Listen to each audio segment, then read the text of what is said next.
Now it's time to dig in and do the details for the railing. So let's go ahead and get started. We got a lot of work ahead of us. Right here we have all the basically the railings up here roughed out. So here's what I'm going to do. I'm going to start off railing right here, the first one we created for the second floor balcony, and I'm going to use this one to get started doing those curvy details from the concept image that we saw earlier. We're going to start doing those wavy shapes and forms right now, and we're going to do it and use this railing here as a reference. Okay, so with this railing selected, I'm going to isolate selection, and now we can work just on this railing here. Okay, here's what I'm going to do. I'm going to go to the to a left view so I can see this here. I'm going to go to wireframe, and there's my railing. I'm going to go to the creation tab, and before I get started, I just want to explain one thing very quickly here. What I'm about to do has a lot of different approaches to it. Just as I've said before, in 3D, there's about 1,001 ways to do the same thing. Okay, so there's 1,001 ways to model a character, 1,001 ways to model a house, 1,001 ways to model a car, etc., etc. The wavy details that we need to create here for the railings can be created in an incredibly vast number of ways. The form I'm going to show you now is not the end-all, do-all way. There's lots of different ways to do it, but the form I'm going to show you is going to get this done quick and easy using some of the basic objects here in 3ds Max. So we're going to see how we can use that in a creative way to get this done. Okay, so over here in our creation tab here of the main command panel, we've been using lots of different things, standard primitives. We've used windows and doors. We've used AAC extended, as you saw, the railings, and stairs. Okay, what I like to do is create some lines, some swervy, curly lines, and ideally I'd like to take those lines and use that as the basis to create some polygon objects that are in the same shape as the lines to create some cool detailed geometry here for the railings. Okay, so I can't do that with the standard primitives. Fortunately, in 3ds Max, if you go here, we have these different categories of objects.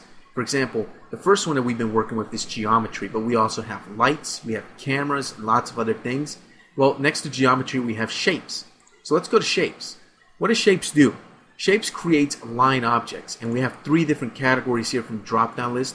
We can create extended splines, regular splines, and NURBS curves. Okay, so let's see very quickly what the difference is. If I go to splines, I have these primitive splines that I can create. Splines are, as the name suggests, they're just lines. Okay, so I can take this line object here, for example, click and drag, and basically create a line. Any type of line that I want to draw out. So I can draw out basically whatever in the world I want to draw out. And there's different types of spline objects here. For example, you can create a circle, as you can see. You could create an arc. So these can come in extremely useful and helpful when you need to create certain shapes and things and keep them symmetrical and perfectly aligned, things like that. Okay. If we go to NURBS curves, we can choose a point curve or a CV curve. Let me choose CV curve, for example, here. And this isn't a NURBS curve tutorial, but I'm just going to show you this as a little added bonus, I guess you could say. And you can see here how I can start to draw these curves however I want. Extended splines is the same thing as regular splines, only we have a few different selections here. For example, you could create a T-shaped spline. You could create an angled spline here, which creates sort of that L shape. We can create a flange. See that? So basically, depending on your creativity and your imagination, you can use this stuff to your advantage extremely well. So let's go back to splines. What I want to create is a helix, and a helix creates a very interesting shape for us. If I go ahead and create this, it looks like a circle, and then I'll drag, click again, and I'll drag again, and I end up with this. Okay? So what in the world is this? Let's go to perspective view and see. Basically it creates a helix shape, which looks kind of like the springs on the shock absorbers of a car, or it has kind of like that shape of DNA that you've seen in the movies and things like that. That helix kind of shape to it, okay? Let's go to its parameters here and see what kind of parameters we have. We can adjust the height here, which is going to stretch it out or flatten it. Since we're working with a flat object, that's what we need for these railings. I'm going to take the height and set it to 0. Okay. Now let's go back to the left view so we can see this better. And let me move it up and away from the railing here. Okay. we have a ton of different parameters here. We have two different radius parameters.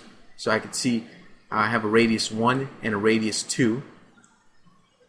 I also have a turn parameter, which is probably the most interesting parameter here. I can keep adding more and more turns to this to kind of make this very interesting shape here. Okay? So what we're going to do is we're going to use this to our advantage to create those swirly, curly type shapes that we need for our railing to look good. We also have the ability to make this clockwise or counterclockwise, as you can see. So that's also very important. I'm going to make it counterclockwise for the moment. Okay? And eventually what I want to do is I want to use these and place these in between the spacings of the railings here to create very interesting kind of swirly type effects, which is going to be pretty neat. And then later we're going to turn this into actual geometry, which we're going to use to create the actual polygonal objects based off of these curves. Okay, so we're going to do that in the next video, and I'm going to show you how to get that done. It's going to be pretty interesting stuff.